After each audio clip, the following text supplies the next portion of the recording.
Mandioquinha, sim, o Space vai ser em português e em inglês. A Jay vai fazer uma introdução em português para passar algumas informações. Depois a gente vai continuar em inglês, mas Mai vai traduzir as respostas.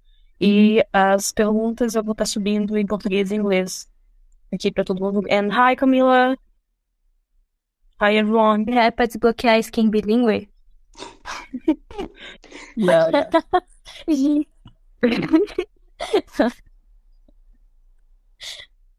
Ai, socorro. Estamos bem boas. Eu tô mutada porque eu tô rindo. Eu compartilho tudo mesmo. Não, tem que dar risada com o microfone ligado, gente. Qual é a graça? Eu, hein? Ficar rindo no off. Que isso? É que no novela brasileiro geralmente dá uns xingo, né? Umas coisas assim, daí é feio. É verdade. É. Mas se a gente pegar em conta que eu acho que uma boa parte não fala português, Sim, então... tipo, não devem estar entendendo nada que a gente tá falando agora, tadinho. Mas acho que vocês vão entender daqui a pouquinho quando eu for fazer a introdução em português e aí você continuar e fazer em inglês. Acho que vai ficar mais fácil. Sim. Todo mundo preparado para fingir costume? Oi? Oi? Todo mundo preparado para fingir costume? A gente tá rindo, isso responde a sua pergunta. Responde sim. Muito obrigada. Responde como um sonoro, não. Mas tudo bem. É isso aí. Gente, só para avisar que é a nossa primeira vez fazendo isso, então estamos um pouco nervosos. É. Um pouco, que a gente rindo legal. É bom avisar isso também. As perguntas são de vocês. Acho que tem só uma que foi feita pessoalmente pela Gi depois. E é isso. Sim. Algumas perguntas foram adaptadas um pouquinho para poder, na hora de fazer a tradução, mas tem os créditos, ok? O arrobinho de vocês está marcado. O William acabou de entrar. Hi, William. Hi, William. Eu convidei ele para falar já, gente. Tô esperando só ele aceitar. Hi, William. Hi, hello everybody. How you doing? Hello. Welcome. Hello, thank you. Okay. Thank you. How's everyone doing in Brazil and the Portuguese-speaking countries? We're doing great. Yeah, we're great. Thanks for asking. I'm cold, but yeah. It's cold. It's warm here. Windy. Actually, it's not that cold, but I think she's just like getting a lot of wind. I'm not that. Sounds wrong. It sounds like farts. She's getting a lot of wind or having a lot of wind. Yeah, that's kind of wrong. That's kind of No. It's okay. Everybody does it.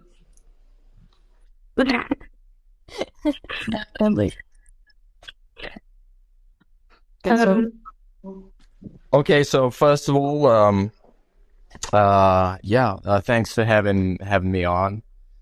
And just congratulate everybody on all your achievements and all your artworks, your writing works. I try and get to see as much as I can. But it's everything's awesome. Like the artistic spirit that all of this has woken up, like just encouraging some of you to draw, to write, to make music. I mean, it's kind of like being in some kind of commune for the arts, and it's so amazing. I think it's great. Só traduzindo rapidinho, ele falou que ele tá muito feliz de estar aqui e que fica muito feliz que tudo esteja levando a tanta criação de arte, que ele tá à mão dos desenhos, as músicas e tudo que a gente tá fazendo, e é como se a gente estivesse numa grande comunidade de criação de arte. Yeah, what she said. Yeah, absolutely. We have so many talented people in this fandom. It's crazy. Yes, you do. But in all aspects of not just the art. I mean, whoever's been doing the campaign for getting money for billboards and all that kind of stuff, the logistics behind everyone, the people that are studying like the the amount of tweets there are every day, doing all these schematics of numbers. I mean, it's just like we have people from all sorts of backgrounds, just extremely talented people. It's amazing. Ele falou que não só as pessoas que fazem arte, mas todas as pessoas que estão arrecadando dinheiro, fazendo toda a logística, contando os tweets e todo esse trabalho no backstage, né, para acompanhar a campanha, que todo mundo tá fazendo um trabalho incrível. I think we can start. Jay, you want to do the intro in Portuguese? Then I'll do in English.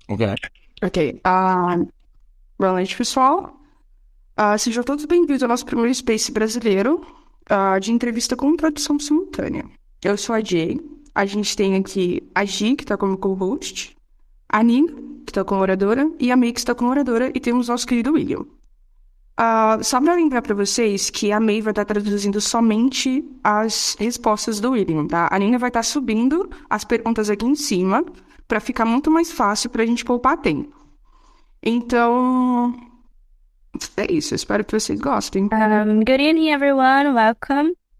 I think we can start by introducing ourselves. For those who don't know us, I'm G. We're here with Nina. Hi, Nina. Hi. Mai. Hi, Mai. Hi there. And Jay. Jay is on the Warrior Nun BRASIL account. Yeah. Hi. And we're very happy to have you all here with us. It's the first time we're doing an interview in space, so I hope we can do it good again. And just to remember that Mo is going to be translating the answers to Portuguese, and all of the questions will be in the jumbotron, and it's gonna put in the jumbotron as we ask them, and so you all can see it too. Our guest here is our dear William Miller, aka Adriel. First of all, I would like to thank you for being here with us, William. I don't know if you know, but the Brazilian fans are so dedicated in this fight too, and to save the show. And we're very grateful for like this kind of close relationship we have with you, with Simon, with Christina, and other members too. And because this really encourages us to keep fighting, to keep going every day, and to fight this holy war, as you can say. And I'm sure that many good things will still happen, and if everyone keep doing their very best. Okay, I think a question that all Brazilian and Portuguese Halo bearers are wanting to know is, do you know any words or phrases in Portuguese? If so, what? And if not, would you like to learn? I know some, like, your typical obrigado, falo português, just like the thing is, I did a movie quite a few years ago in Galicia, which is just north of Portugal. It's like the tip of Spain in the west, and they speak Gallego there, and I had to learn quite a bit of Galician to do the movie, and it's kind of a Spanish-Portuguese language, so when I listen to Portuguese, I understand quite a lot of it because it's very similar to Gallego. Good afternoon in Gallego is boas tardes. So you can see the resemblance. A lot of the pronunciation is different, but the language is very similar. So when I listen to Portuguese, I identify a lot of what's being said. That being said, when I listen to Brazilian people speak, there's a different musicality to it. It's so musical, and I guess, that's why there's so many amazing musicians over there and why you guys can dance better than anybody else. Ele falou que, bom, ele sabe algumas palavras em português, como, tipo, obrigado, eu sei falar português, E ele falou que ele fez um filme no norte de Portugal e que para esse filme ele precisou meio que aprender uma língua que é como se fosse uma junção de português com espanhol, mas que a pronúncia é bem diferente. Então, quando se trata de escutar o português, ele até entende, mas em questão de identificação, os brasileiros falando português tem muito mais musicalidade.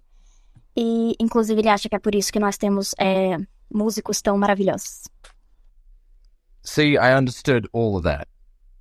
That's, because there's the words that I'm missing in Spanish, I know them from Gallego. So that's pretty cool. Ele falou que entendeu tudo isso porque algumas palavras que faltam no espanhol, ele sabe nesse outro idioma. So you're basically Brazilian at this point.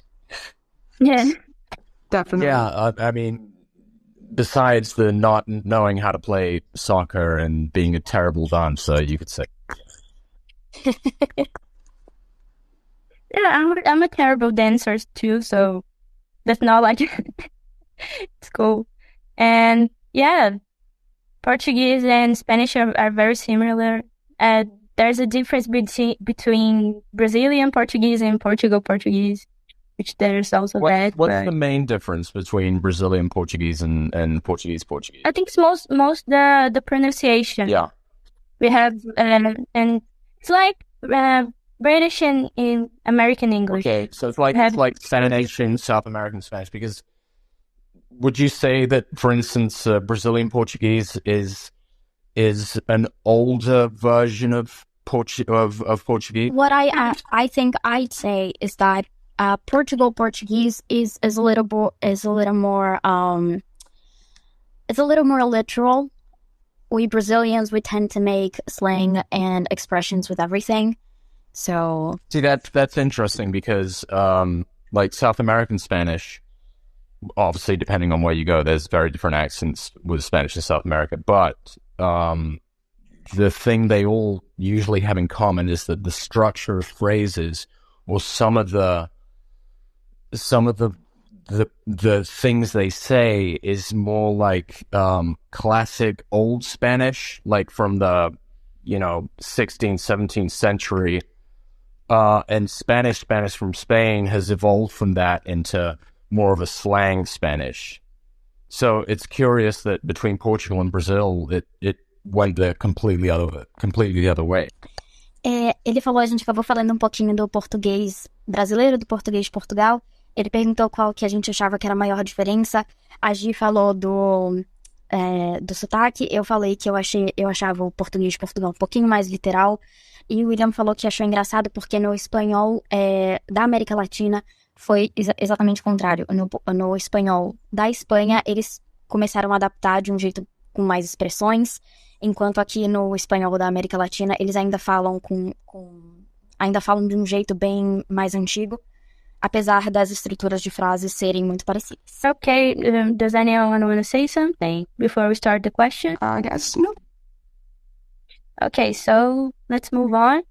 Let's start with the fan questions. We did a tweet like a few days ago. I don't remember the day exactly, but where fans could supply questions to be asked, and we selected few. So let's go. First question. Who or what is your inspiration, and what made you pursue an acting career? That's a difficult one. I guess the who would come later, but I always loved acting because when I was a very young boy, my mother used to do a lot of what you call pantomime, which is kids theater, when I was in Barcelona. And not only that, like her best friend is and was back then and still is married to one of my favorite directors, who's Terry Gilliam. So we used to, every time he'd do a movie, we used to go to the sets. And I just thought it was this magic world where you can, and obviously children are always great actors because you just believe anything very quickly. So we used to be extras on these sets, and I'd just have so much fun. And I guess my first approach to acting was through music. Like, at 14, I had my first band. And what I do when I'd get up on stage, I'd kind of like imitate the musicians that I liked. Not only movement wise, but also the voice. So you could say I never was myself on stage. I was performing a character. And even though I took a different path in my life, because I studied history, became an archaeologist, I worked as an archaeologist, but that kind of crashed down for several reasons. And the only other thing I wanted to do was acting, but I realized that I needed to study it and train properly. So I moved to Madrid. And as for the person who inspired me the most, I just remember watching when I was a kid movies my mom would put on, like The Last Tango in Paris, and Marlon Brando. He was just someone who I found captivating, or Gene Hackman, or I've always loved Westerns, Clint Eastwood. But I think one of the people that most struck me as because he was closer to, not to my generation, but closer to the new way of acting. I was never a Pacino or Robert De Niro guy, but what Anthony Hopkins did in Silence of the Lambs just captivated me. And then on the complete opposite side, I'd always been a huge fan of Jeff Bridges. Since I saw like The Big Lebowski, it blew me away. So dramatically wise, I guess I'd say Anthony Hopkins, and comedy wise, I'd guess I say Jeff Bridges. I just love. Beleza. Então, ele falou que é uma pergunta difícil, que o Ken viria mais tarde, mas que a mãe dele sempre fez teatro para criança e que a melhor amiga da mãe dele era casada com um dos diretores favoritos dele e que ele sempre fazia figurantes nos filmes desse diretor quando ele era criança e que crianças são sempre os melhores atores porque eles simplesmente acreditam, né, no que você propõe. Que o primeiro contato dele com a atuação foi quando ele tinha 14 anos com a banda dele. Não, foi através da música, e ele teve a primeira banda aos 14 anos. Ele se inspirava muito no movimento e na voz dos músicos que ele gostava, então por isso sempre teve um sentimento de que talvez ele não fosse nem ele mesmo no palco, sempre fosse um personagem. E também falou que ele acabou estudando história e arqueologia, mas que se tornou um arqueólogo, mas que acabou desistindo disso e indo para atuação.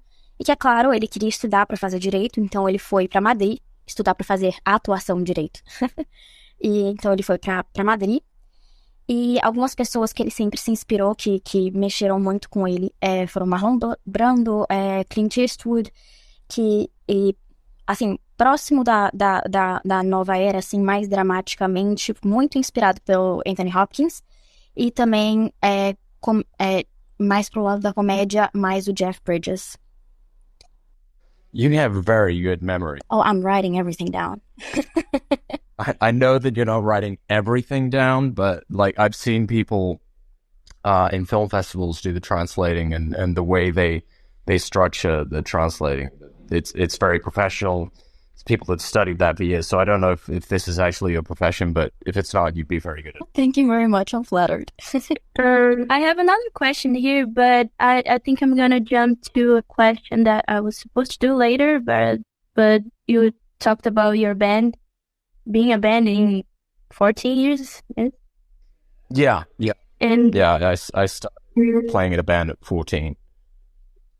And you're doing shows now. How's that going? Like, I saw that it's a tribute to Rage Against the Machine. So I have two bands right now, and we've been together now for 2 years with each of those bands because it's the same people in both bands. And they actually happen to be my friends from since I was a kid, because if I'm not working, I don't live in Madrid anymore. I come back to the town I grew up in because it's where my lifetime friends are. It's where the people I trust are, and especially it's because it's where my parents are right now, and they're getting older. So I like being close by to them. But having to be here, I was like, well, I want to keep busy with something. So I gathered like the best musicians I've ever played with, and I said, do you guys want to do a band? And they were like, yeah, let's do it. So we did the LA Vamps, which is, it's kind of like, watching the LA Vamps live is kind of like watching a musical theater, because we do songs from a lot of different artists. We do like Rolling Stones, we do Guns N' Roses, we do Bon Jovi, we do like a lot of 80s rock, but I try and become all of those singers, like movement-wise and singing-wise, and like voice-wise, on each song.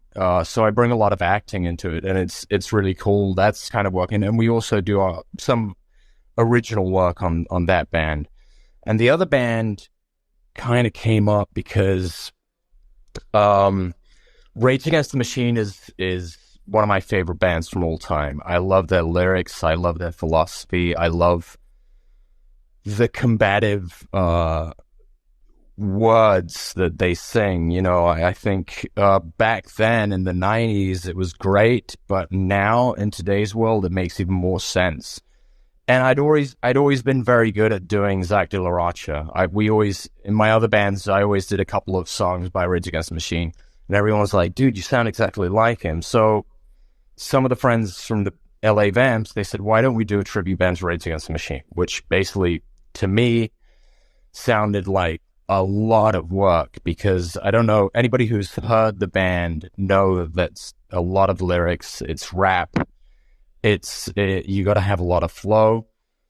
But we started working on it, and it just went so well. And we've started doing concerts this year, and everywhere we go, people are like, it's like watching the real band, which is, you know, it's flattering, it's amazing.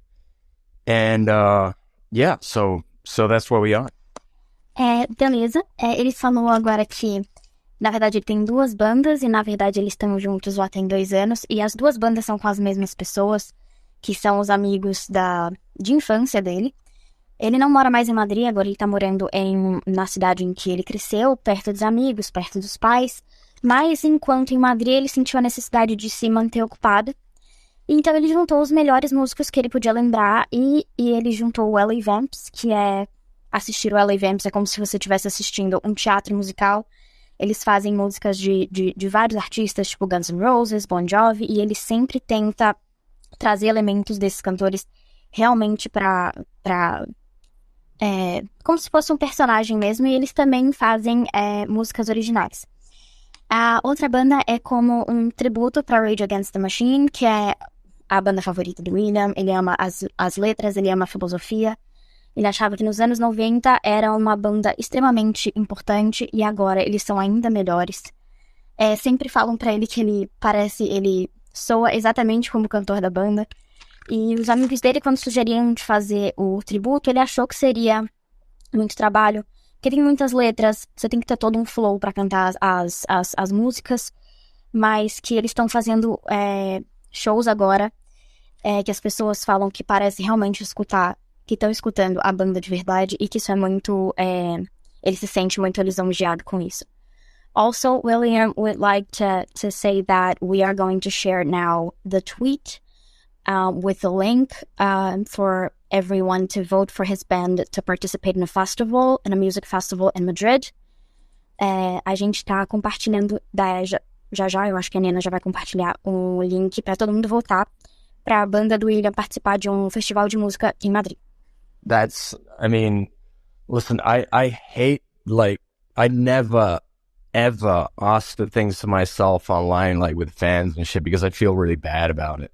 I'll do it for friends of mine and for other people, but suddenly this opportunity showed up. Like this music festival, it's not in Madrid, it's in Alicante, which is just down south from Barcelona, but it's one of the biggest in Europe. Like last year there were 240,000 people that went there. And so the competition is basically the 2 most voted bands get to play there. And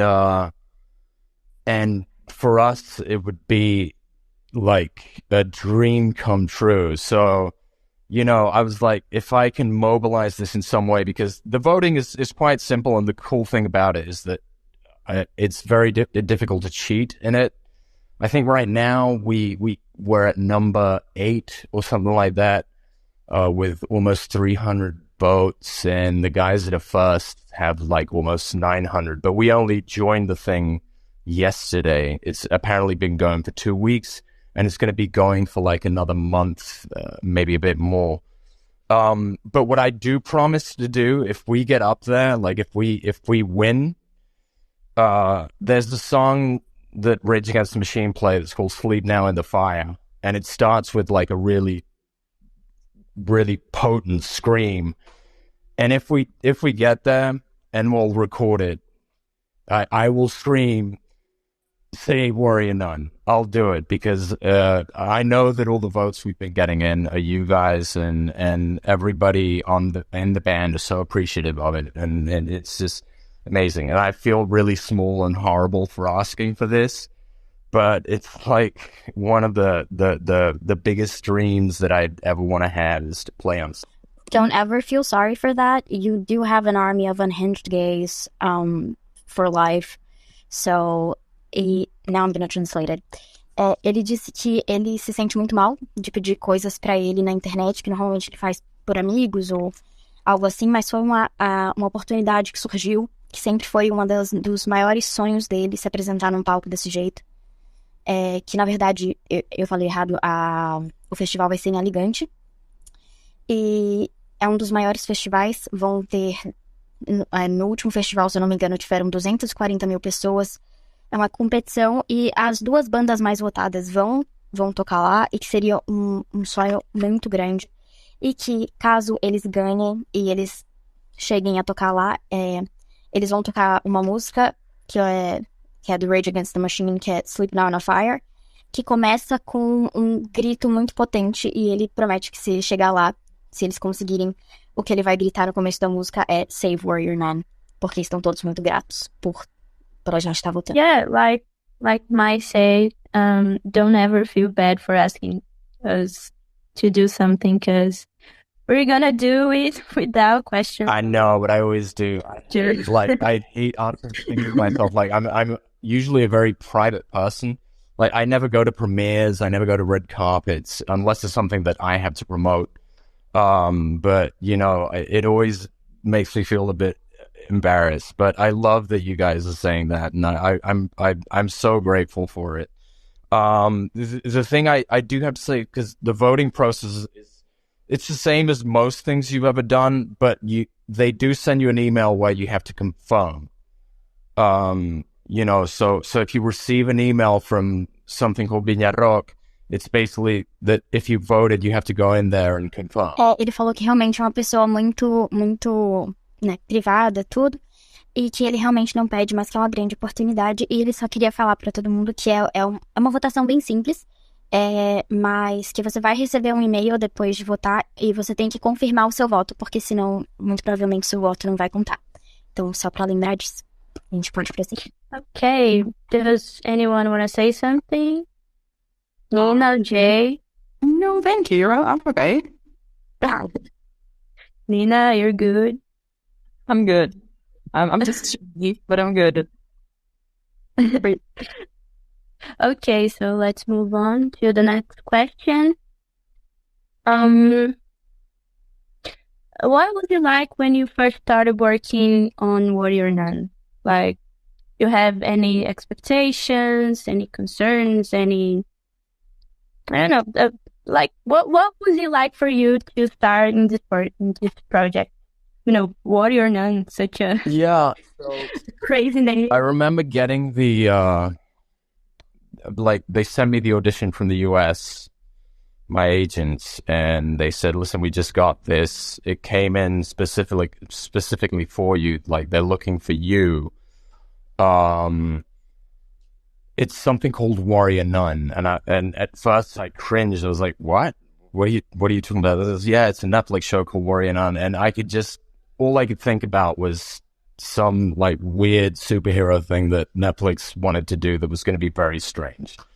And they said they told me it was based on a comic book. So then I made the mistake of going online and looking for the comic book, and it was like super sexualized nuns and priests, and I was like, oh my god, like this is a career-ending thing if they do it like this. But then they told me who had reached out for me, and it was basically a writer that had been on season 5 of the 100, Charmaine, who is now writing for Game of Thrones, like the House of Dragon, and she's an amazing person, an extremely talented, gifted writer.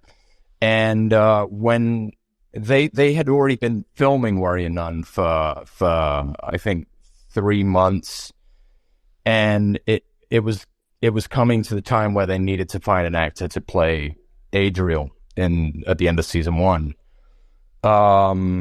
So Charmaine proposed to Simon that he saw me, because she said, I just worked with a guy on season 5 of the 100, and he's a great villain. So Simon sent me the sides, when I realized it was Charmaine, and when I realized it was Simon Barry, because I'd seen things that he'd done, and we have common friends, and I knew then that it was going to be something different, that it had nothing to do with what I thought. So that's when I took it seriously, and that's when I read the sides, which was the cave scene, and I just, like, the criticism towards today's world, political and religious hypocrisy, it just resonated so strongly with me. And this has a lot to do with why Rage Against the Machine is one of my favorite bands, because if you ever listen to the lyrics, it's so critical with the fake democracy you could call. So the character just resonated, and I thought to myself, I know how to do this. I know how to deliver that. I love what he's saying because I believe what he's saying. The rest of the hard part was basically, I had no information. I was like, who is this guy? Why is he in a cave? Because they didn't send me anything else. So I did the audition. I had to do it a couple of times because Simon basically wanted me to get it 100% right, because it wasn't enough for him to say, I want this guy. It had to be Netflix that had to say, okay, we'll go with him. But it was a breeze. It was easy in, easy out, and there I was, and I came in to film very late on in the season. Like, I think I was there for the last 3 weeks. But they accepted me like family, and it immediately felt like I'd been there for the whole season. And then we were so looking forward to season 2, because that's when I would discover everything else. And then COVID happened, and it was horrible, because not only did we not know if we were going to do another season, but once they said we had another season and we were all super excited, the process of filming in those conditions under the pandemic, you know, the protocols, the having to keep away from each other, not being able to go out, not being able to have a meal together. It was, you know, obviously it was necessary, but it was so painful because, you know, when you film a show like that for so long, you become very attached to the people you're with. They're basically the crutch you lean on, because you're far from your family, your friends, your spouses, your girlfriends, your boyfriends. And you need that contact, because we're very emotional people, you know, like any artist in any business. So to have to stay away from each other, it was hard. But going in there, as I said, it was strange at the beginning, and then I started to trust the people behind it, and then I just found out that I've been very lucky in my foreign career, because all the projects I've been landing on have been projects that maybe an A-list actor wouldn't give it a second look. And strangely enough, I've landed on things that have suddenly become cult shows. And when that happens, it's because the right people have, I'd hope that the right people have paid attention to my work and what I do, and they've chosen the right person for something that touches a lot of people in different ways, because it's a very good show. Aqui, vamos lá. Um segundinho. Ele falou que primeiro mandaram a audição, como que chama? O teste pra ele. E a primeira coisa que ele estranhou foi o nome. Ele achou o nome estranho, tipo Warrior Nun. E ele achou que ia ser alguma coisa muito estranha de super-herói que a Netflix estava fazendo. E aí falaram pra ele que seria algo baseado num comic book, num gibi. E ele cometeu o erro de olhar e acabou ficando até meio assustado por conta do conteúdo meio sexual e misógino que continha ali. E pensou que era uma coisa que quando você faz acaba a sua carreira. Mas aí ele ficou sabendo que quem tinha indicado ele pro papel falado pro Simon tinha sido um dos escritores da 5ª temporada de The 100, que é uma pessoa que ele tem muito afeto. E ele também ficou sabendo que era um papel que tinha sido escolhido pra ele, por conta dessa pessoa ter indicado. E quando ele ficou sabendo do Simon, que era o Simon que estava fazendo tudo, eles têm muitos amigos em comum, e era alguma coisa diferente, então ele leu as páginas que mandaram pra ele, e ele se deparou com a crítica dessa hipocrisia religiosa. Isso ressoou muito com ele, que é um dos motivos pelos quais ele é tão fã da Rage Against the Machine. A partir daquele momento, ele entendeu, ele falou, eu sei como fazer isso, eu amo, vou amar fazer isso, porque eu acredito em tudo que esse cara tá falando. A parte mais difícil foi que ele não tinha muito mais informação do Adriel, tipo, por que esse cara tá numa caverna, o que tá acontecendo. E ele teve que fazer a audição 2 vezes, porque não era só o Simon que tinha que acreditar nele, era a Netflix também. E o Simon queria que ele acertasse 100% pra que a Netflix topasse ir com ele. A série já tava filmando há 3 meses, digo. Então ele entrou nas últimas 3 semanas, porque foi quando precisaram realmente do Adriel.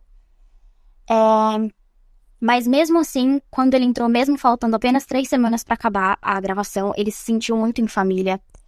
E, ao mesmo tempo, ele se sentiu muito em família e ele foi muito bem acolhido. Eles ficaram muito ansiosos pra ter uma segunda temporada. Só que, ao mesmo tempo, aconteceu a Covid, justo quando ficamos sabendo que teríamos a segunda temporada. Então, ficou tudo muito incerto.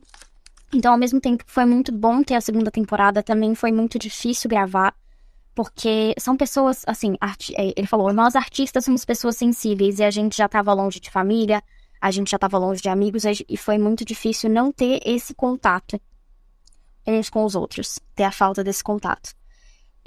Bom, mas mesmo com todos os protocolos e todas essas dificuldades, ele sentiu uma confiança muito grande, e que ele também acha que ele teve muita sorte na carreira fora do país dele, porque ele conseguiu fazer projetos, participar de projetos que talvez os maiores atores talvez não prestassem tanta atenção. E ele percebeu que esses projetos que ele fez realmente uniram, assim, muita gente, e que é aí que você percebe o quanto seu trabalho foi impactante, o quanto você realmente fez alguma coisa que importou para as pessoas, impactou as pessoas. Thank you, Mai. Yeah, I know that it must be it was difficult because I was doing theater classes when COVID started, so I had to stop because of that too. And acting in theater is people talking to people and that connection, so it's really, really hard when you have to stop and don't do that because something that you love. So, yeah, it's not only that, like, if you do theater is a long process where you prepare the characters, where you prepare the text, and it's months of rehearsal until you have the play. And once you have the play, you have the premiere, and every night is different because suddenly the audience becomes part of the play. But on television or in a movie, it's so much colder because you don't have that time to prepare.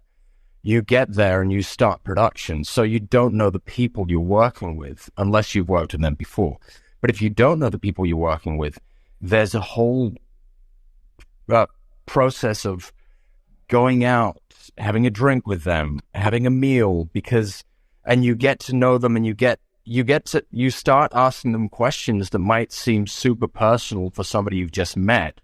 But we do it as actors because we want to get to know that person as quickly as possible so that we can allow ourselves to, on set, on stage, whilst doing a scene, we can allow ourselves to disrespect them, to love them, to hate them, to hit them, to be hit by them. And that takes trust. So as actors, we try and learn that. We try and earn that trust as fast as we can in our daily lives on while we're filming. And what COVID did to us was it stole that part of being together. So it kind of made groups of people because, you know, Christina and Alba and Jack were filming together, and I was filming more with Tristan or with the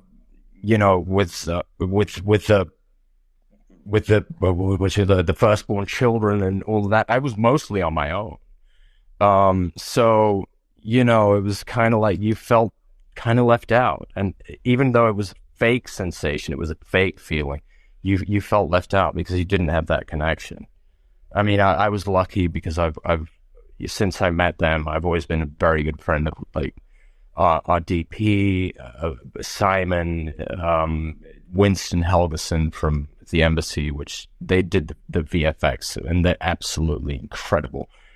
But I'd hang out more with them because it was kind of like the groups of people that we were allowed to be. Então, o que a Gi falou é que ela fez teatro por um tempo e que ela entende muito essa sensação de, tipo, imagina como seja difícil ter isso tirado, porque o teatro, ele precisa do grupo, né? E o que o William falou é que no teatro tem todo esse processo de preparação, você passa meses se preparando para fazer uma peça, com o seu elenco, tudo tem, aí depois a estreia, a audiência começa a fazer parte da peça, então é tudo diferente. Enquanto na TV, para uma série, para um filme, é tudo um pouco mais frio, porque você chega lá e já começa a produção. Você só conhece as pessoas com quem você vai trabalhar se você já conhece elas de outros projetos. Então, teria todo esse processo de, tipo, sair para jantar, tomar alguma coisa, para você conhecer essas pessoas com quem você vai trabalhar, realmente fazer perguntas e, tipo, realmente conhecer essas pessoas para que na hora de atuar você se sinta completamente confortável com todos os sentimentos que você tem que transmitir. E o Covid realmente roubou essa parte, porque, por exemplo, isso criou pequenos grupos de pessoas, porque, por exemplo, a Cristina, a Alba e o Jack estavam sempre filmando juntos, então eles eram os que mais, tipo, estavam sempre juntos. O William estava muito tempo com o Tristan e muito tempo sozinho também, então teve muito dessa sensação de estar sozinho e de se sentir excluído, apesar de ter sido um sentimento, ele chamou de um sentimento falso, ainda assim era um sentimento ali.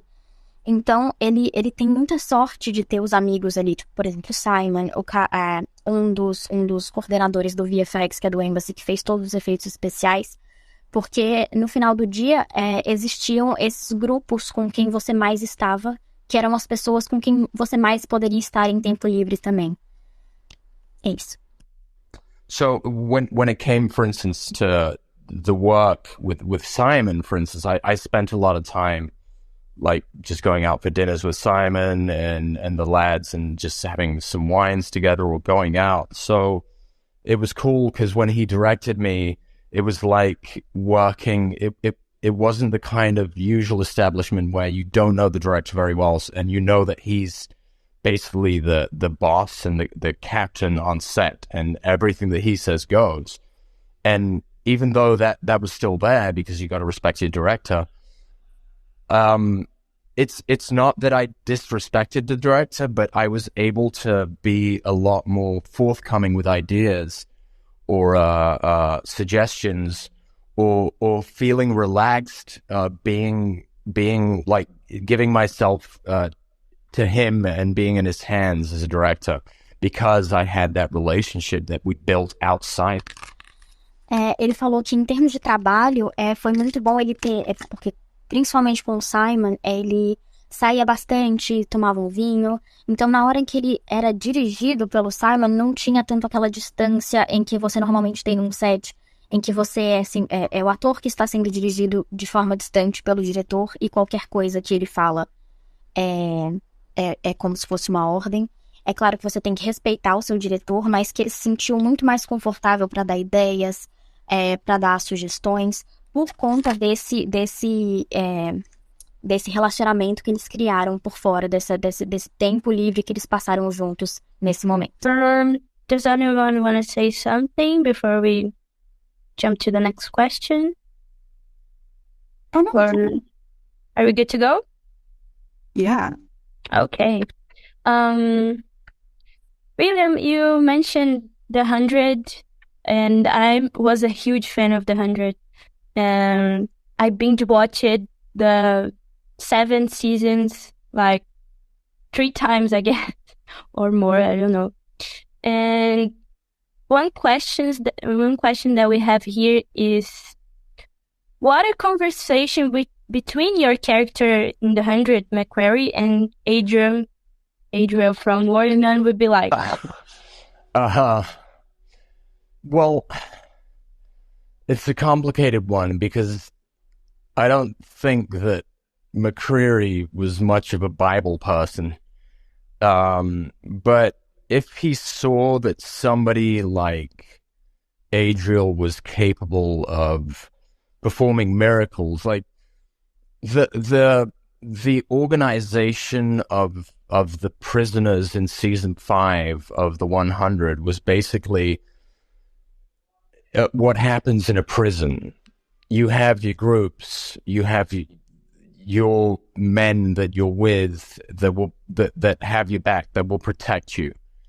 And in each of these groups, there's a leader, there's an alpha dog. And the bigger the group is, or the more dangerous the group is, they basically become the boss in that place. Now, the boss was Diosa, who led that whole group. Why? Because McCreary understood that she was the one that had the tactical mind to get them out of the situation they were in.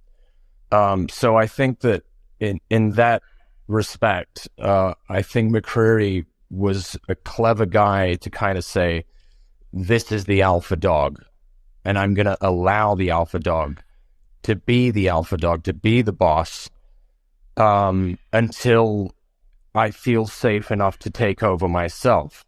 So I think that McCreary would kind of bend a knee to Adriel until they'd taken over the world and he understood what was going on, and then when he found it suitable, he'd probably stab him in the back and try and take over, and then fail miserably because he had no skills for organization or government. I think that McCreary was more of a chaos person, and unfortunately that would basically be the Viking way, and not a king but a soldier, and he'd end up raping, pillaging, and doing any evil thing that he can, whilst he conquered as much as he could, and until there'd be nothing left to conquer.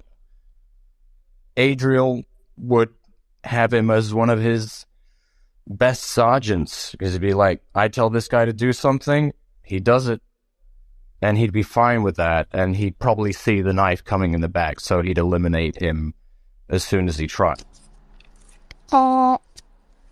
Ele falou que é uma pergunta complicada, porque ele acha que o McCreary, ele não é uma pessoa que é muito da Bíblia, mas que ele reconhece muito bem quem é o alfa. Por exemplo, em uma prisão, eles se separaram como seria uma prisão mesmo. Quanto maior o grupo, maior a proteção, e quanto maior o grupo, mais perigoso tudo fica. Então, lá eles tinham, né, a chefe, desculpa, não assisti a série. Qual foi o nome da personagem que ele falou, Gi? Esqueci também. I think Diosa, I think you're referring to. Diosa, yeah. Diosa. Aí ele usou ela como um exemplo pra falar como o McCrary, ele reconhece o alfa e deixa o alfa ser o alfa, e faria a mesma coisa com o Adriel, até que eles tivessem conquistado tudo, e ele com certeza tentaria apunhalar o Adriel pelas costas, falhando miseravelmente, porque ele não tem não tem as habilidades pra ser esse organizador. Ele acha que o McCrary é um personagem que é muito mais do caos, e que ele tentaria conquistar absolutamente tudo até que nada mais existisse e não tivesse mais nada pra conquistar. Enquanto o Adriel acharia que o McCrary é um bom tipo, um soldado, um bom sargento, seria um bom sargento pro Adriel, porque tudo que ele pede, tudo que o Adriel pede, o McCrary faria, e que ele com certeza veria antes a tentativa de apunhalada pelas costas, então ele acabaria eliminando o McCrary assim que ele tentasse se virar contra ele. I totally agree with the answer, because McCrary wasn't, how can I say that? He's a really, really crazy character too, but he's really strong, but he needs someone to guide him, like to lead him, and I think Adriel would be that to him, I guess. Yeah, absolutely. I if you had to ask me who I'd preferred playing, I love both characters, but I enjoyed playing McCreary so much more, because with McCreary, I was able to build a lot of the character myself, and because he was a man of very few words, there was a lot of body acting. There was a lot in the intensity of the way he looks at people. There was a lot that I could do with silences. And as an actor, I love that so much, because when you have text, you know that you got to deliver it in a certain way, because the text is important, because you need to understand what he's saying, because it's important for the plot and for the episode. But when you're playing one of these characters that just has to be there to create fear, you get to play so much more. Ele falou que se ele tivesse que, na verdade, escolher um dos personagens que ele mais gosta, ele gosta muito dos dois, mas que ele prefere, ele aproveitou muito mais o McCrary, porque ele construiu muito do personagem, ele pôde construir muito do personagem, e ele era um personagem mais quieto, que era de poucas palavras, então que teve muita ação corporal e teve muito silêncio. E para ele, como ator, trabalhar com o silêncio, se comunicar mesmo através do silêncio, é muito interessante.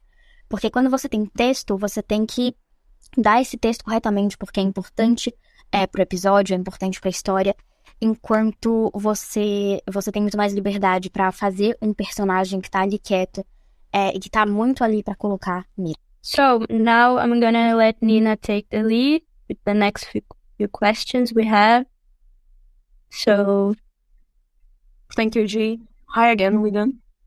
Sorry for the English. Do you think Adriel would be a good, opposed to being do you think Adriel would do something positive being a god?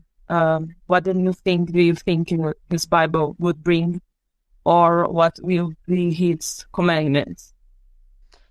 I think that what Adriel does in season 2, is basically play to the storybook that is the Christian belief, or the stories that are similar within Judaism, Christianism, and the Muslim religion. You know, the plagues, all of these, the fog, all of these things he does, are done because he knows that the people on this planet understand that. If you ask me, would Adriel become a god? He would become humanity's god, because he understands what they need or what they want. And he'd only become humanity's god to achieve the things that he needs to further whatever mission he's been on. Like, because that's the great question for me, is what is actually happening at the bigger scale. Because he's not a divine creature. None of them are. Rhea is. These are different people from a different world or dimension, and obviously there's a conflict going on in that other place where these people, Rhea, Adriel, are important pieces to the puzzle. So I just think that any world that he enters, he uses their cultural background to gain leverage over them to be able to further his plan a lot faster. Because if you have to become a politician and manage to do what you need to do to win a war, it's going to take a lot of time. But if you become an angel or a god that comes down and performs miracles, you don't need to have meetings or money. You don't need any of that, because people are immediately going to believe in you because they're seeing the magic in front of them. It's like religion always says, you don't need to see to believe. Faith is all about not seeing and still believing. But imagine if you had the faith and you also got to see. You'd do anything, and I think he uses that. But would he become a god? Yes, in the sense of he'd understand what the people on earth believe a god is, and he'd become that to further his own agenda. But I don't think that's his end goal, to just rule as a divine figure over a planet. I think that he was trying to do something here to gain leverage over whoever the enemy. O que ele falou é que o Adriel, ele basicamente ele usa toda uma estrutura cultural para personificar aquilo que a humanidade quer e precisa. Mas que, na verdade, ele não faria isso. Ele não quer se tornar esse Deus. Deus para a humanidade, para atender a essas vontades ou simplesmente para governar. Ele quer fazer isso como uma jogada, num jogo muito maior, porque ele não acredita que o Adriel seja um ser divino, ou nem que a Rhea seja um ser divino, mas que são todos peões em um jogo muito maior, mas que a gente não sabe o que está acontecendo. Então, ele usa todos esses artifícios para meio que ganhar uma vantagem nesse jogo maior que está acontecendo, que a gente não sabe o que é. E que é muito mais fácil você se apresentar e ganhar a confiança dos seres humanos quando você se apresenta como algo divino. Porque, por exemplo, se você fosse se tornar um político, isso ainda demorar muito tempo para você fazer todas as coisas que você precisa para ganhar uma guerra. Enquanto se você se torna um anjo, toda a fé, né, a igreja fala, você não precisa ver para crer. Mas imagina se você acreditasse e pudesse ver ao mesmo tempo. Você faria qualquer coisa. Então, mas ele quer ser esse governante, esse Deus para a humanidade, tendo em vista o que a humanidade considera um Deus, mas não é o objetivo final dele. Ele usa isso como vantagem. Ele quer usar isso como vantagem para esse jogo muito maior que ainda é oculto pra gente.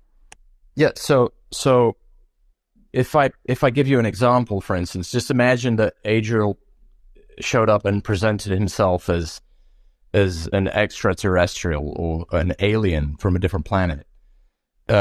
Most of humanity would probably be suspicious of his intentions.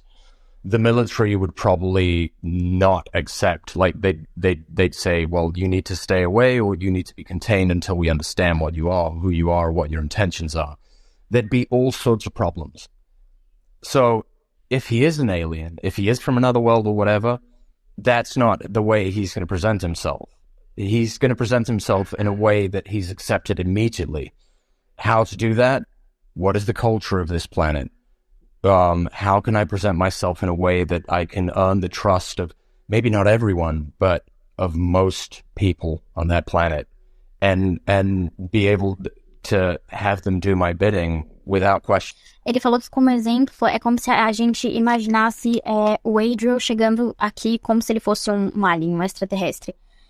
A maior parte dos seres humanos iam ter suspeitas, os militares iam proibir e falar, tipo, você precisa ficar longe daqui, a gente não sabe o que você é, ia ter todo tipo de problema. Enquanto, mesmo se ele for, assim, um ser de outro planeta, é muito mais fácil ele se apresentar como algo que ele pensa, ok, como é que eu posso me apresentar dentro dessa cultura que vai fazer com que as pessoas confiem em mim, talvez não todas as pessoas, mas a maior parte das pessoas confiem em mim imediatamente para fazer tudo o que eu peço a elas sem questionamento. I agree, and there's a thing we here in the spaces with the funnel we all already have discussed. It's very beautiful how the show brings this to us.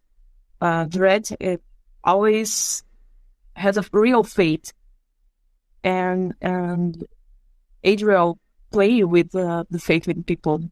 It's the fragile faith of humanity. Well, let me ask you this question, because you say that Duretti has real faith, but we spoke about this quite a lot when we were on set. Like, one of the things that was interesting to me was that the Vatican, all of this, and Adriel does kind of, not directly, but he does kind of mention he's not the first one that came through here. So to me, that is a reference to, well, we all can imagine who. And in that case, the people that surrounded that person that came before Adriel would know more about him than to just assume that he is the Son of God or whatever.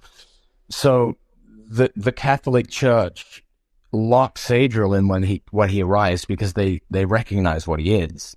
They know what he is. He's a danger, so they close him up. And as he says, they've been drawing from my power for centuries. So I'd like to think that the head of the Catholic Church, the Pope, knows about this, is aware of this, and therefore, when Adriel says your whole religion is based on something that you know may not be true, and obviously here we enter the realms of the fiction of our own show. I'm not saying that this has anything to do with reality, but to me it's a lot more interesting that Duretti does know that the church that he presides is maybe not based on everything that the Bible says, that there are these people that exist that have traveled to this planet, and he knows that. So it's not about faith. Faith has power, but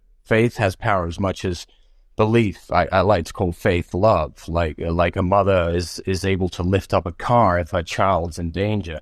Things like that. Love is energy. Love is faith. I believe I can do this because I love this so much that I want to do this.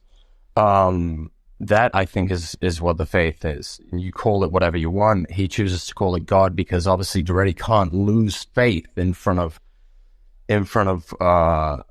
all his people. But I believe he knows more than he leads on to say. O que a Nina falou foi que a gente vê muito essa relação com o Duretti, e que o Duretti, ele é um homem de muita fé. O William falou que foi muito conversado sobre isso, e que ele, inclusive na cena do Vaticano, eles falam com o Duretti, ele falando com o Duretti, que tipo, ele fala que, né, ele não foi o primeiro a vir, seja lá quem esse primeiro tenha sido, né, para não implicar nada muito óbvio. E então ele imagina que as pessoas que estavam em volta dessa pessoa que veio primeiro, eles já sabem muito mais sobre quem aquela pessoa era e automaticamente sobre quem o Adriel é. Então é muito mais interessante, né, pro William pensar que o Duretti, ele sabe muito mais do que ele aparenta saber, e que ele sabe muito, ele tem muito mais noção de que sim, há essa religião dentro, é claro, agora da ficção de Warrior Nun, sem questionar uma fé, né, existente aqui. É muito mais interessante que o Duretti saiba que essa fé pode ser baseada numa coisa muito diferente, numa coisa muito inexistente, de um jeito completamente diferente do que ela é realmente colocada. Porque você pode encarar a fé como o amor que movimenta, mas a fé que o Duretti usa nesse jogo de poder é uma fé que ele não pode perder, apesar dele saber, do William achar que ele sabe muito mais do que ele de fato aparenta. And if I'm right in these assumptions, which, you know, I'm not talking about anything that hasn't been spoke about in the show, it kind of puts Adriel in a completely different perspective. Because if religion is in our show, if religion is something that is based on something that is not true or has been manipulated, and they've actually used Adriel being locked somewhere in there to actually control people and used him for their own personal objectives, it brings everything into perspective, as in who is bad and who is good. Because I've always said this, you can't play a character to be evil just because he's evil. There's a reason why he does what he does, and it might be because he's sick, or it might be because he has his own truth, and his mission and his truth is as valid as everybody else's. Because if those who are the good guys and are playing the good game turn out to be wrong, maybe they're not so good. You know, and these are things that I think that will come out in the third season. E ele falou que se ele estiver certo de assumir isso coloca tudo em muita perspectiva. No sentido de... se toda essa religião é criada em algo, né, dentro da série, se toda essa religião dentro da série é criada em algo que não existe e é tão manipulativa, até o fato deles usarem o Adriel como uma forma de atrair fiéis, isso coloca muito em perspectiva quem são os bons e quem são os maus. Porque você nunca pode interpretar um personagem sendo mal simplesmente porque ele é mal. Todo personagem, assim como toda pessoa, tem a razão para fazer o que faz. E que se os bonzinhos, fazendo o que aparentemente são as coisas boas e certas, estão errados, acabam estando errados sobre aquilo que estavam fazendo, então isso coloca muito em perspectiva o lado bom e o lado ruim. The season 3 will be very good. The next question is, what do you think Adriel could have whispered to Vincent? You already said you don't know, but what do you think they will have whispered? I said that I don't know because it was something that we did that wasn't prepared. It wasn't in the script. So it was something... Father Vincent's reaction to having been deceived and having deceived the girls had to be strong.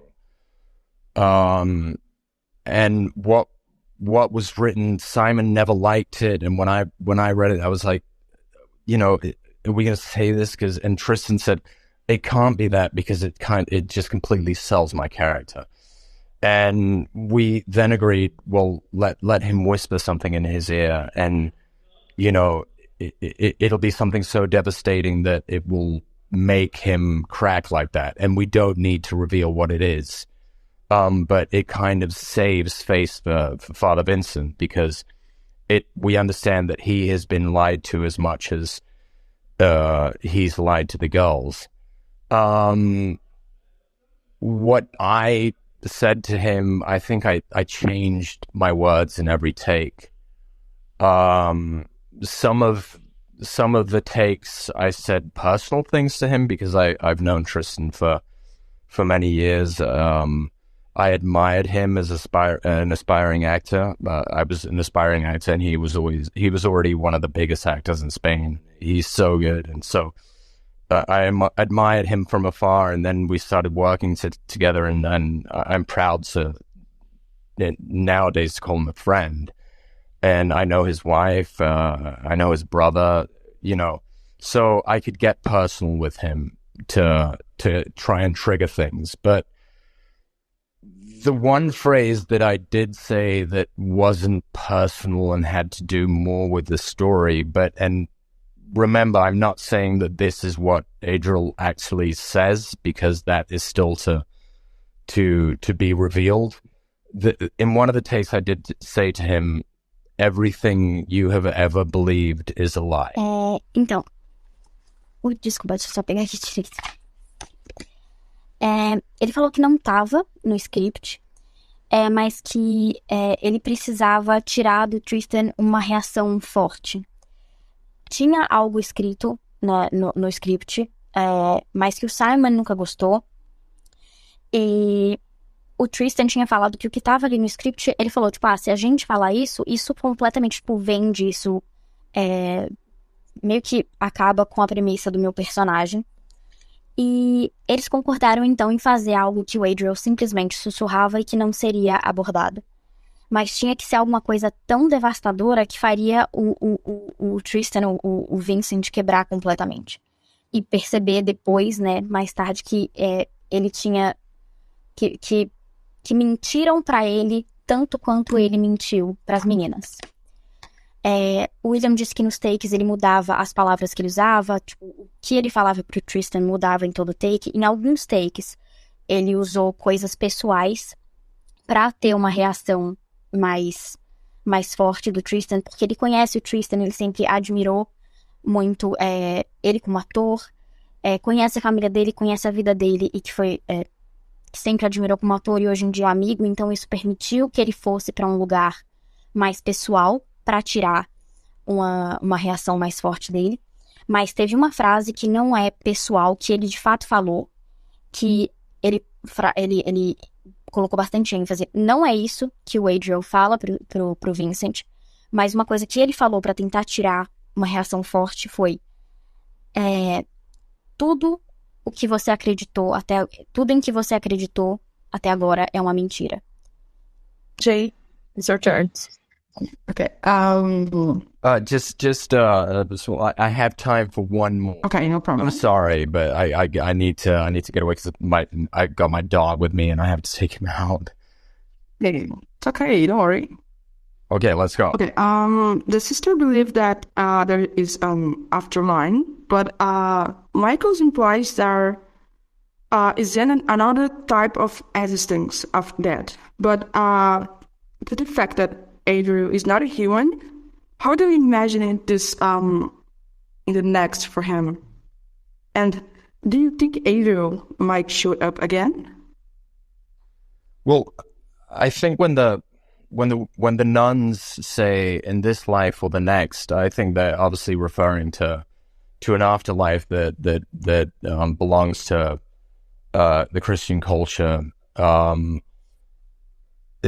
When Michael mentions that there's somewhere else that that he will be, and it's the same as when Adriel says that I can't be killed in this realm.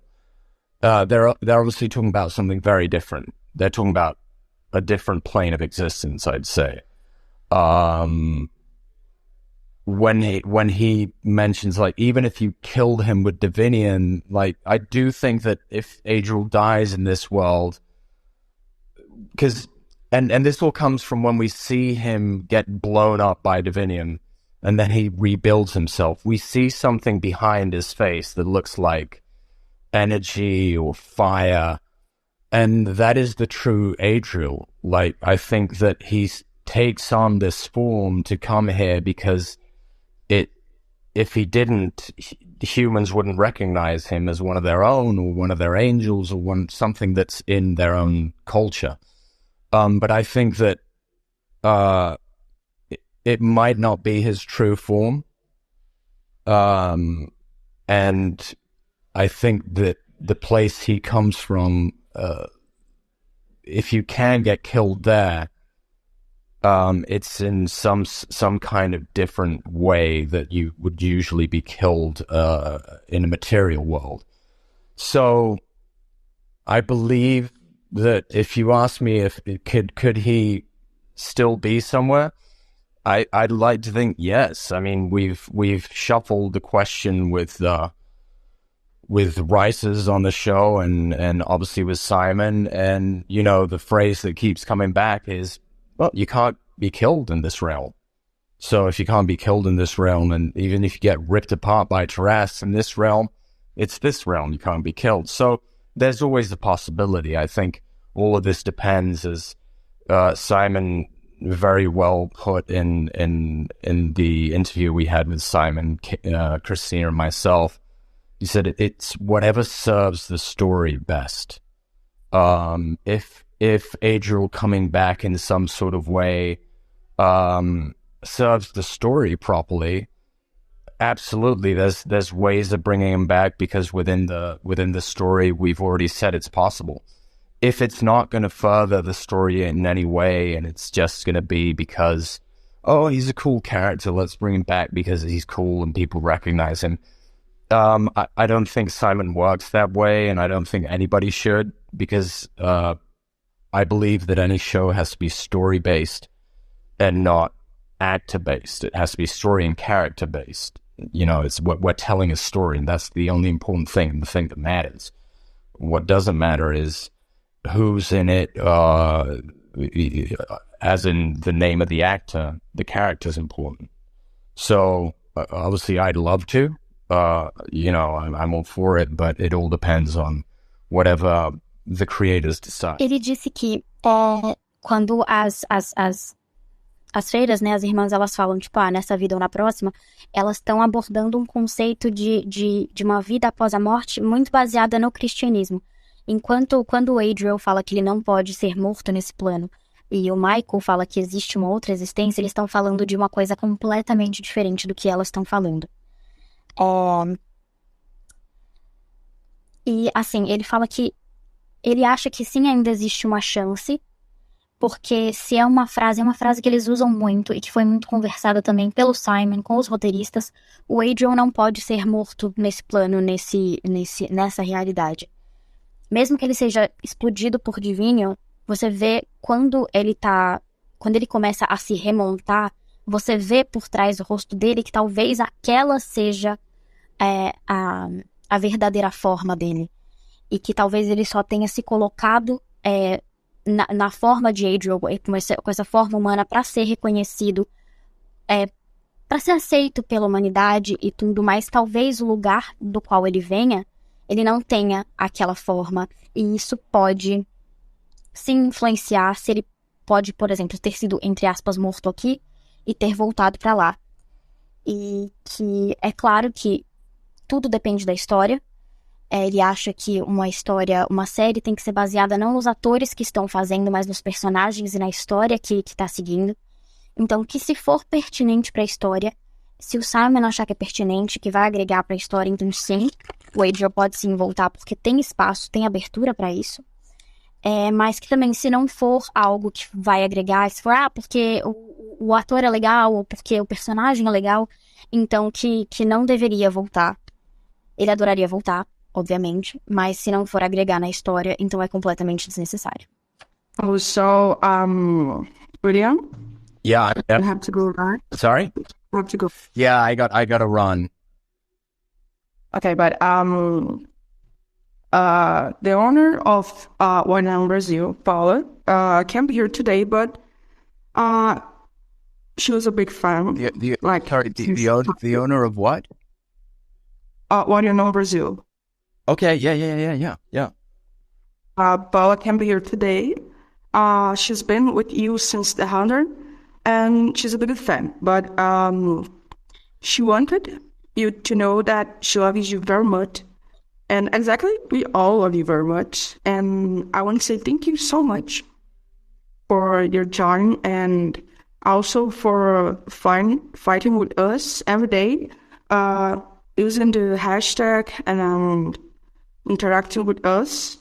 And really, we really appreciate that. So listen, I consider myself a storyteller. Like, when I'm in front of the camera, I help tell somebody else's story. If I'm behind the camera, I tell my own stories. And when those stories touch somebody the way this one has, it's magic, because you realize that you've done a good job. So everything that's happening here, to me, is what all of this is about. And, you know, what's happened with this show is so unfortunate, but it's actually produced something that is bigger than what we could have ever hoped for or imagined, which is this whole movement. And, you know, as a person, not as an actor, I love to interact with this fandom, because you're all so fucking nice and just, you know, chilled and talented and artistic, and you come from so many different backgrounds and so many different countries, but there's a piece of every single one of you, your spirits, that is attached somehow. I don't know. There's in every single one of you, the way you write, the things you say, the way you resolve problems if there's somebody being mean. You're all similar in there's something there, and I just love it because it's just so nice and respectful and beautiful. So don't thank me, I thank you, because everything we do as performers and within my industry, we do for you guys. And when we hit the spot like I feel we have on this one, it's just magic. So with that, We are. So, with that, yeah. I'd like to thank Paola. You said it was Paola, yeah? Yes. Send her all my love and my gratitude for following me and for organizing this. And to everyone who's listening, thank you so much. I speak for myself. I can say I love you all. I think very highly. I try and see and read as many things as I can when you tag me on them. I don't always have time to respond, but what I do always have time for is to try and interact like once or twice a day with you guys, because it makes my day too. To know that there's people out there thinking of me as I think of all of you.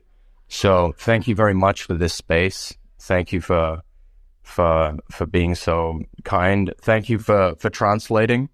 That was amazing, by the way. And much love to you all, and hope to speak to you soon. Thank you, William. Thank you, Caroline. Thank you. Thank you so much. Good night. Good night. Good night. Have a great rest of the day or night. E você vai traduzir o que ele falou, Cressão? Por gentileza? Vou traduzir sim. Ele falou que ele é um contador de histórias, então quando uma história que na frente das câmeras ele conta a história de um personagem, atrás das câmeras ele conta a história dele. E quando ele consegue fazer com que essa história toque alguém, toque as pessoas, é mágico, porque isso quer dizer que ele fez um bom trabalho, e é sobre isso que é o trabalho, né? Que infelizmente o que aconteceu com Warrior Nun foi realmente uma infelicidade, mas que ver tudo que isso produziu e ver a nossa união é extremamente bonito e faz com que tudo seja mágico, que realmente faz o dia dele também, apesar dele não ter todo o tempo do mundo para interagir e responder todo mundo como ele gostaria, o pouco que ele consegue interagir com a gente, ele faz de coração e de uma forma que alegra também o dia dele. Ele falou que adora o jeito com que a gente lida com as coisas, com toda a arte que a gente faz, ou mesmo com as resoluções dos problemas. Quando, por exemplo, alguém está sendo maldoso ou alguma coisa assim, ele falou que adora o quão gentis e respeitosos todos nós somos. E ele falou que não sente que a gente deve agradecê-lo, mas sim que ele deve agradecer a gente. E é isso. E mandou muitos beijos pra Paula. E eu amei. Oi, Paula! Gente, vocês foram maravilhosos. Nossa, só tava escutando, tipo... Eu só tremi peito um pincher, mas Entendi algumas coisas, mas, tipo... Não tinha nem como eu participar, porque, meu Deus, eu ia, coitado, não ia entender nem meu baianês. Você me acha. Olha, já que você. Assim, minha psicóloga, viu? O quê? Já que você. Jay, tá muito ruim seu áudio agora, tá travando bastante. Tá travando. Acho. Nossa, ainda bem que começou a travar exatamente agora, né? Tipo, logo depois que ele saiu. Voltou? Melhorou. Ah. E depois de hoje eu nunca mais falo inglês na minha vida. Muito obrigado. O que é isso? Vai falar assim, vai falar todos os dias da sua vida. Nunca falei isso na minha vida, meu Deus. Eu tenho duas perguntinhas. A primeira, meu áudio tá normal? Agora tá. Agora tá. A segunda, alguém quer falar mais alguma coisa antes de eu finalizar? Só muito obrigado a todo mundo que tá aqui, que participou. Dê seu feedback no Warrior Nun Brasil ou na minha DM, estou aberta. Muito obrigada. Aceito críticas, mas não fico calado, brincadeira. Não, qualquer crítica é bem-vinda. Também quem quiser ajudar nos próximos e souber inglês, que claramente aqui temos um problema comigo, por exemplo, fique à vontade. A gente Não, é sério, a gente fica muito agradecido, a gente quer tentar ajudar o fandom brasileiro a ter um pouco mais de visibilidade, porque a gente trabalha pra caramba nessa tag, e então é isso, pessoal. E também, não só na tag, tem pessoal que produz as artes com as fanfics, as AUs. Pô, é um trabalho incrível para manter o pessoal interessado no assunto, manter o fervor em relação à série. Então, é isso. Por favor, continuem. E quem quiser ajudar a gente, pode falar com o Warrior Nun Brasil, com a Paulinha, com a Jay, com a Gi, com a Mai, comigo. A gente está 100% disponível. Muito, muito obrigada. Alguém gostaria de falar mais alguma coisa? Eu só queria falar, era basicamente o que a Nina falou também. Esse fandom é um fandom muito grande. Eu acho que a gente já virou mais uma família do que um fandom, sabe? Nossa, com Amigos. Então, é muito legal a gente tá tentando trazer esse tipo de coisa pro fandom brasileiro, esse tipo de entrevista, de contato com o cast, porque a gente merece também, né? A gente tá trabalhando pra caramba, sabe? O fandom brasileiro é um dos fandoms maiores que tem também. E é muito bom ver que tá todo mundo engajado, todo mundo participando, mandando pergunta, falando. A mesma coisa, se tiverem críticas construtivas, por favor, falem na minha DM também. E eu só queria agradecer realmente a todo mundo, a vocês meninas que toparam essa loucura com a gente de fazer tradução e fazer pergunta em inglês e juntamos esse projeto e deu certo. E a todo mundo que tá aqui e tá apoiando a gente também. Que venham mais projetos. Com certeza. Nossa, tomara. E não esqueçam de voltar pro William ganhar. A gente merece esse grito de guerra. Sim, Isso mesmo. com certeza. Sim, imagina, gente, meu Deus. As músicas do Rage Against the Machine é uma loucura. É um bagulho pesadão, tipo, rock pesadão mesmo. Então imagina ele gritando, Save Warrior. Não, ia ser perfeito, pelo amor de Deus. Nossa, ia ser maravilhoso. Nossa. Ainda mais pra 240 mil pessoas na Espanha. Bom, Imagina, galera, meu Deus. Eu quero. alguém faz agradecimento em inglês, por favor? Eu ia fazer em português. Não, tem que ser em inglês primeiro. Não, peraí. Em inglês ou português, gente? Primeiro. Esse português primeiro. Em inglês primeiro? Português primeiro. Isso. Bom. A gente gostaria de agradecer a todo mundo que tá aqui. Espero que vocês tenham gostado. Bom, a gente ainda tem muita luta pela frente, né? Então, por favor, gente, não se esqueçam de usar a hashtag, de compartilhar bastante. Quem ainda não assinou o abaixo-assinado, por favor, assine, gente. Compartilhe com o máximo de pessoas possíveis, porque todo mundo quer a série de volta, né? A gente merece, pelo amor. E também se cuide, né, gente, que é o mais importante. Pra lembrar pra vocês, temos uma noticiazinha aqui. Mais tarde a gente vai ter um space com a Cheska. Creio que a maioria daqui conhece a Cheska. Também vai ter a tradução simultânea e quem quiser fique à vontade, tá? O space vai ser feito pelo Swallow Trees. E eu realmente espero que vocês gostem e que vocês tenham gostado. E eu espero que a gente consiga trazer mais coisas pra vocês. E obrigada às meninas, a Gi, a Nina, a Mai, a Paulinha, né? A chefinha. E, gente, sério, muito bom estar fazendo parte disso e que venham mais, hein? Agradecimento também pra Pan. Acho que Pan não está ouvindo, mas Pan ajudou a gente. Então é isso. Meu Deus. Pô, querida TV Warrior Nun, é verdade. Se Deus Um beijo pra Pan. Um beijo pra Pan, gente. Quer que eu faça em inglês? Pode fazer. So guys, now we're gonna close it in English. Thank you so much for coming. I hope you all enjoyed the space. We still got a lot of fight coming ahead, so don't forget to use the tag. And if you haven't signed the petition yet, please do. And don't forget to share it for us to have way more people showing that we want our show back. And also don't forget to take care of yourselves. That's very important. And also just a reminder that later we're going to have a space with Cheska, so everyone is very welcome. I hope you enjoyed, and I hope to see you later. Ok, so, alguém quer falar mais alguma coisinha antes de eu fechar o space, gente? No, thank you, bye.